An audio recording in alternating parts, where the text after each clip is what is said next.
did not read that title incorrectly. The title is not incorrect. It's $50,000 in a 12-month period of time, return $36,000 in investment income. It's not a very hard investment at all. Very simple, very straightforward. And I don't think that you should continue to miss out on these kind of investments because you're afraid or because you don't know. What I'm going to do is tell you exactly how it works. A part of it is what you see on my shirt. Assets over liabilities, making a decision. Come on inside, we're going to jump on the computer. I'm going to show you exactly what it is that I invested in, how I invest, how everything works out, and how I made $36,000 on a $50,000 investment. Let's jump into it. So I've been trying to figure out how I was going to share this information with you, because I don't want it to be about me. It's not about me. What I want to do is show you through me how a regular person just like you, just like me, can build a financial empire if that's what you want to do. But it takes building it one brick at a time. But I want to show you how I've been putting those bricks together so that you can see my journey. And if you haven't already started on your journey, you'll have even bigger reason to start, because now you're looking at a guy very similar to you. Not a whole lot of difference between you and I. I come from a small town, single parent home, military background, worked a job after the military as a DOD contractor, and then I started my own business. So I've been doing that for the last 7 years. But I'm not a whole lot different than you are. But now, what I want you to know is that at some point we come to make different decisions. And those decisions impact our lives in a big, big way. The decision that I've decided to make, and I decided this just 3 years ago, at the age of 45, I decided to say, no longer will I make liabilities the key focus of my life. No more of that. Now I'm gonna make assets the key focus. I'm not gonna just spend my money on things that don't have value, that don't give me something back. I'm gonna start spending my money now and buying companies. And when those companies do well, I get a return on my investment. I like that better than having credit card debt. I like that better than having loans, having car notes. But in a nutshell, what I want to show you today is how a regular person like us, how we can do that. It starts with cutting out all of that stuff we just talked about. You see, I live in a modest home. This is a nice home. It cost me $902 to live in this house. It cost me $0 to drive around in my 2007 truck every day. Zero, because, and I mean as far as paying for the truck, it was a cash payment, $5,000. I've had that truck now for about 3 years, 2.5 years, and it served me well. But I don't have debt. I don't have debt to spend my money on, so I get to spend my money on investments. I invest my money. And this year, what I want to show you is I was able to put $50,000, approximately $50,000, in a 401k plan. And that $50,000 in a 12-month period returned $36,000 in investment income. Now, I don't know about you, but for me, that's a super fantastic achievement. And I don't have any special type of education when it comes to finances. I read financial books. I read books a lot, and I believe that you are a product of what you read. If you read, and you read to understand certain things, certain types of books, you're gonna start to gain a certain knowledge. But I still don't have an extensive knowledge of the financial system. I'm just a regular guy. And I was able to put $50,000 in a 401k and earn $36,000 in investment income. And what I want you to know is that you can do it too. You see, why was I able to put in $50,000? Yes, I earned substantial money in my business, but it's because also that I am a disciplined person. I spend money on assets, not on liabilities. Now, I'm gonna get some liabilities at some point, but there's a period of time where I focus intently on one thing, Right now, that's assets. That's assets only. So I cut down my cost of living. $900 to live in this house, $0 to drive the truck, no credit card debt, no loans, no nothing of that sort. Just a mortgage. And I owe less than $100,000 on this house. So I'm actively always thinking about getting out of debt. Not just consumer debt, but mortgage debt as well. Because the more money that I have coming in, the more money I can spend on the things that I want to spend it on. So $50,000 this year. How did I put $50,000 in a 401k? That would be a good question, because there's only a $19,500 limit for an individual. But I told you I own a business as well. And when you own a business, you can do things that individuals can't do.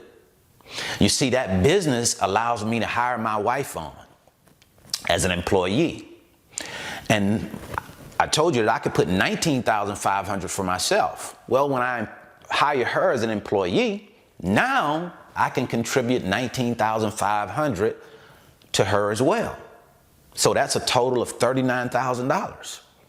And we hadn't, included matching funds in that. And then I have $6,000 that I can put into a Roth IRA for myself and $6,000 into a Roth IRA for my wife. So it's about positioning yourself in your business so that you can make a hire that helps you to put more money into tax sheltered accounts. That's what it's all about. See, because the more money that's outside of the tax shelter, the more money that's available for the government. Taxes. Taxes is a big thing.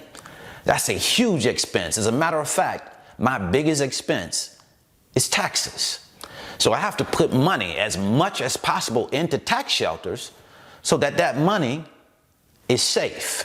It does not have to deal with the taxation that the money outside of the tax shelter has to deal with. So this is a way that we mitigate our tax liability by having these tax shelters. Because at the end of the day, you don't want to pay more taxes than you should be paying. And oftentimes, we pay a whole lot more in taxes than we should, especially as we compare it to the very successful people in life. So if they can find ways to decrease their tax liability, we should be looking for those ways as well. I use a buy and hold strategy.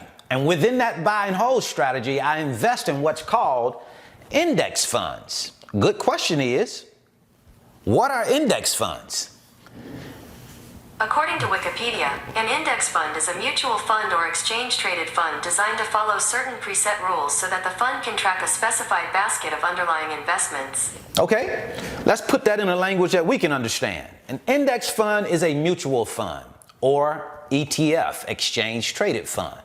Now, how a mutual fund differs from a stock is a mutual fund is comprised of hundreds or thousands of stocks within that one mutual fund. An ETF is structured the same way, hundreds or thousands of stocks within that exchange traded fund.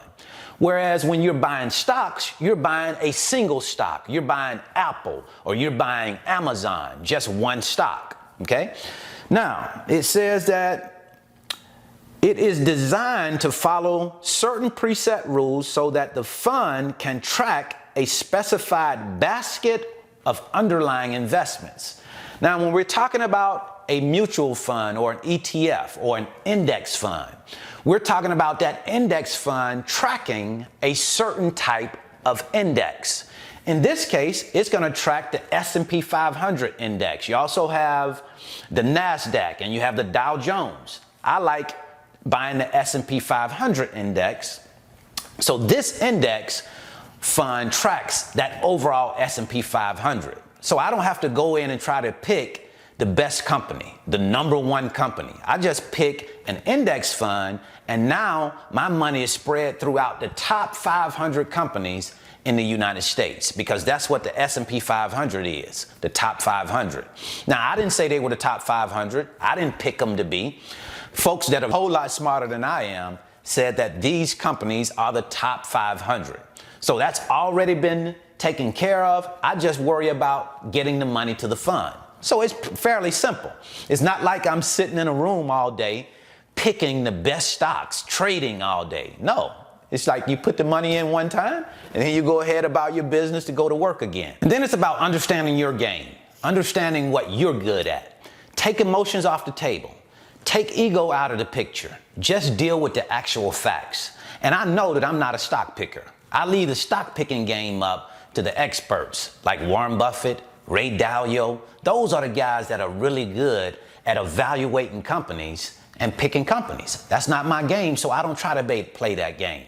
I play the game of picking index funds, and then the hard work is to put the money into it. That's it. It's not some type of game where you are in a war room all day and you are trading and making all of these different moves. That's not it. Your job is just get the money in. Now, you might not be surprised to know that this year, the biggest winners in my portfolio, what led to me being able to make that $36,000 off the 50 grand, were mutual funds and ETFs. Particularly VIGAX, that's a Vanguard Growth Mutual Fund.